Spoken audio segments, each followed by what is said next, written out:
পাকিস্তানের জেনারেলরা বলেছিল বাংলাদেশ কখনোই স্বাধীন হতে পারবে না, কিন্তু মাত্র 9 মাসের যুদ্ধে তাদের সকল পরিকল্পনা ভেস্তে যায় এবং তাদের আত্মসমর্পণ ছিল অবিশ্বাস রকমের লজ্জাজনক। 1971 সালের 16 ডিসেম্বর পাক হানাদার বাহিনী ঢাকার রেসকোর্স ময়দান মানে বর্তমানে যেটা সরাদ্দি উদ্যান নামে পরিচিত, সেখানে আনুষ্ঠানিকভাবে 93,000 সৈন্য নিয়ে আত্মসমর্পণ করে।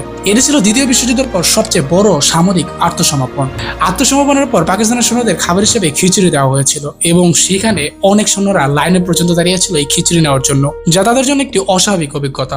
1971 সালের 16 ডিসেম্বরের পরেই বাংলাদেশ বিশ্ব মানচিত্রে এক নতুন দেশ হিসেবে স্বীকৃতি পায়। এদিনে বিশ্বের বিভিন্ন দেশের সংবাদ মাধ্যমে বাংলাদেশের বিজয়ের খবর প্রচারিত হয়। 16 ডিসেম্বরকে স্মরণ করতে সাভারে নির্মিত জাতীয় স্মৃতিসৌধ বাংলাদেশের স্বাধীনতা এবং মুক্তিযুদ্ধের শহীদদের প্রতি শ্রদ্ধা নিবেদনের চিরন্তন প্রতীক। 16 ডিসেম্বরের এই বিজয়ের দিনে বাংলার মানুষ এতটাই ব্যস্ত হয়ে গিয়েছিল এই বিজয় উদযাপনে যে তারা খাওয়া দাওয়ার কথাই ভুলে গিয়েছিল। তাদের মুখে শুধু বিজয়ের স্লোগান ছিল। সবশেষে সকল শহীদদের প্রতি রইল অনেক অনেক দোয়া এবং শ্রদ্ধা নিবেদন করছি এবং সবাইকে